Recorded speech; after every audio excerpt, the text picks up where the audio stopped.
Ya, harus semangat dong, masih ditemani saya gitu ya.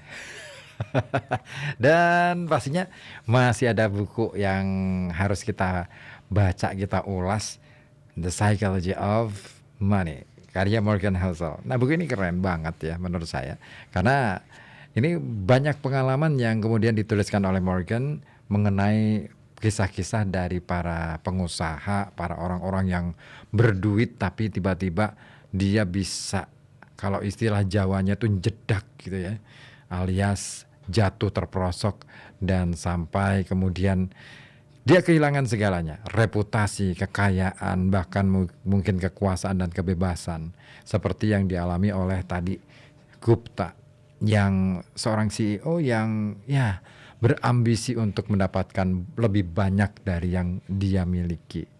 Sebenarnya itu bukan sesuatu yang dia butuhkan dan dia inginkan, tapi nggak tahu. Seperti itulah. Tapi di sisi lain merasa cukup. Itu adalah kunci dari bagaimana kita bisa punya kemerdekaan dalam mengatur finansial kita. Hai. Oke, kita akan lanjut ke bab 4 ya. Bab 4 ini judulnya penumpukan membingungkan. Judul kecilnya 81,5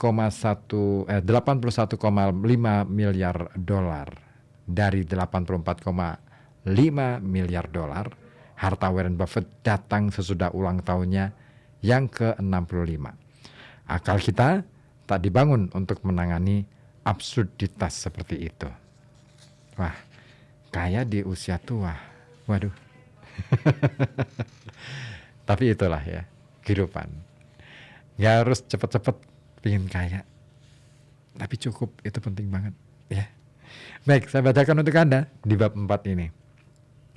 Pelajaran dari satu bidang seringkali bisa penting di bidang lain yang tak berhubungan. Misalnya, sejarah zaman es selama jutaan tahun dan apa pelajarannya untuk pertumbuhan uang. Pengetahuan sains kita mengenai bumi lebih baru daripada yang Anda mungkin duga. Pemahaman akan cara kerja dunia sering melibatkan pengeboran sampai dalam di permukaannya. Sesuatu yang kita belum bisa lakukan sampai baru-baru ini. Isaac Newton menghitung pergerakan bintang-bintang ratusan tahun sebelum kita mengerti beberapa hal dasar mengenai planet kita. Baru pada abad ke-19, para saintis menyepakati bahwa bumi berkali-kali pernah tertutup es. Terlalu banyak buktinya sehingga tak bisa disangkal. Di seluruh dunia ada bekas-bekas dunia yang dulu beku. Batu-batu besar berserakan secara acak, lapisan karang tergerus sampai tipis. Ada bukti kuat bahwa zaman es bukan hanya terjadi satu kali, melainkan 5 kali. Jumlah energi yang dibutuhkan untuk membekukan planet, melelehkannya, dan membekukannya lagi sangat besar. Apa yang mungkin menyebabkan siklus itu? Pastilah kekuatan terbesar di planet ini. Dan memang demikian. Namun bukan dengan cara yang diduga siapapun. Ada banyak teori mengenai mengapa zaman es terjadi.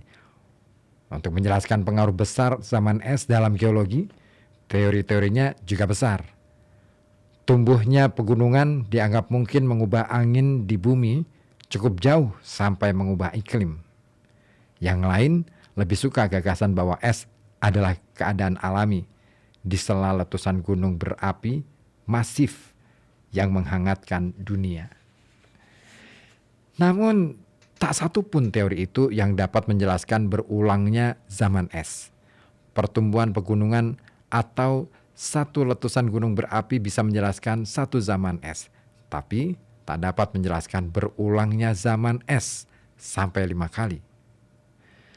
Pada awal tahun 1900-an, seorang saintis Serbia bernama Milutin Milankovic mempelajari posisi bumi relatif terhadap planet-planet lain dan mengajukan teori zaman es yang kita sekarang ketahui akurat.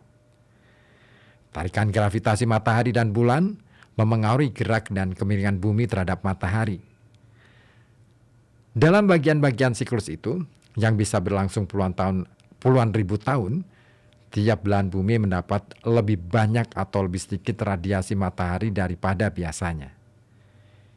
Itu yang bikin seru.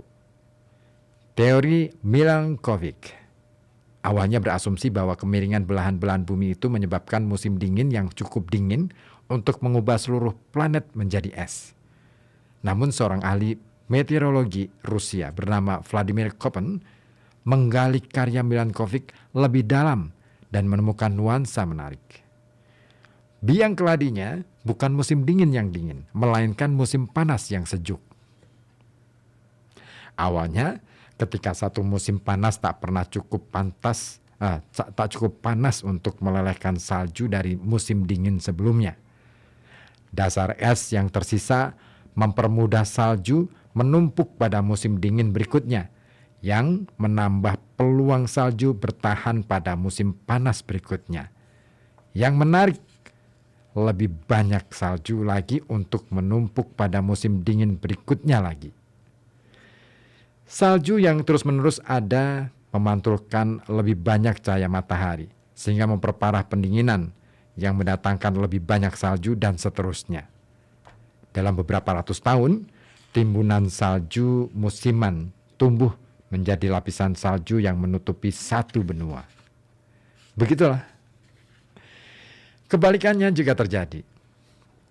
Kemiringan orbital yang memberi lebih banyak cahaya matahari melelehkan lebih banyak salju pada musim dingin, sehingga memantulkan lebih sedikit cahaya pada tahun-tahun sesudahnya, yang menaikkan suhu, yang mencegah turunnya lebih banyak salju pada tahun berikutnya lagi, dan seterusnya.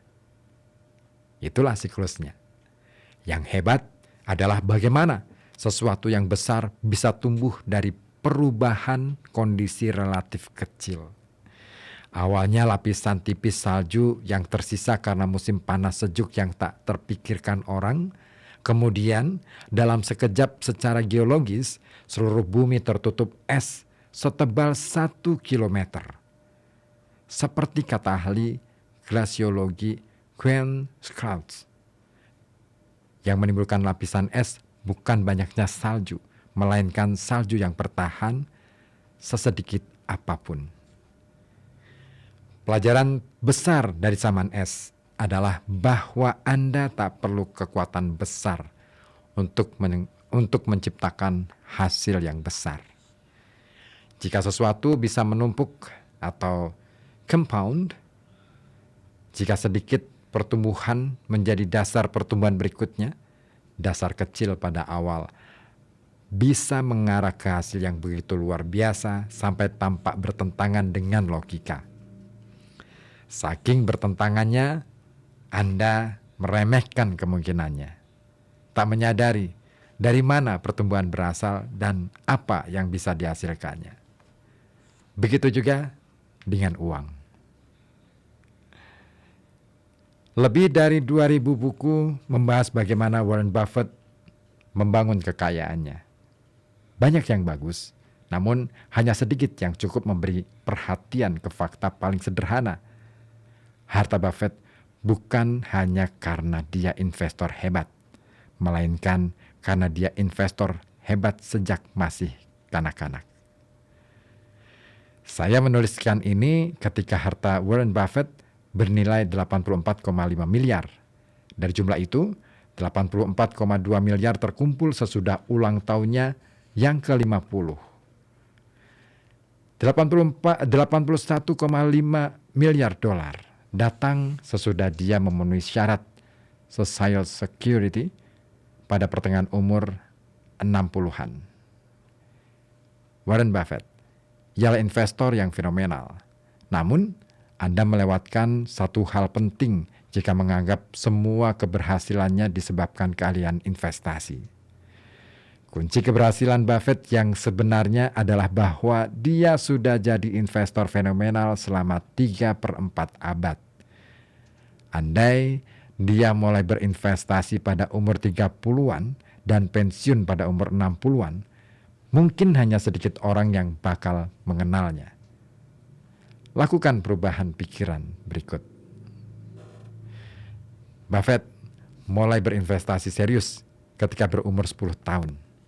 Waktu dia berumur 30, hartanya sudah 1 juta dolar atau 9,3 juta dolar kalau disesuaikan dengan inflasi. Nah, bagaimana jika orang yang lebih normal, menghabiskan masa remaja dan dewasa muda menjelajah dunia dan mencari apa yang dia suka. Dan pada umur 30, hartanya misalnya 25.000 dolar. Dan anggap dia masih bisa mendapat hasil investasi tahunan luar biasanya 22% per tahun, tapi dia berhenti berinvestasi dan pensiun pada umur 60 untuk main golf dan mengasuh cucu. Kira-kira berapa hartanya hari ini? Bukan 84,5 miliar dolar, 11,9 juta dolar. 99,9% lebih kecil daripada harta Buffett sebenarnya. Semua keberhasilan finansial Warren Buffett bisa dihubungkan dengan dasar finansial yang dia bangun sejak kecil dan panjangnya umur dia. Keahliannya adalah investasi, tapi rahasianya adalah waktu. Begitulah cara kerja penumpukan. Ya, waktu. Kayaknya biasanya kita tuh nggak sabar gitu ya. Oke deh, masih akan saya lanjutkan bacaan kita untuk malam hari ini. Buku The Psychology of Money, karya Morgan Housel.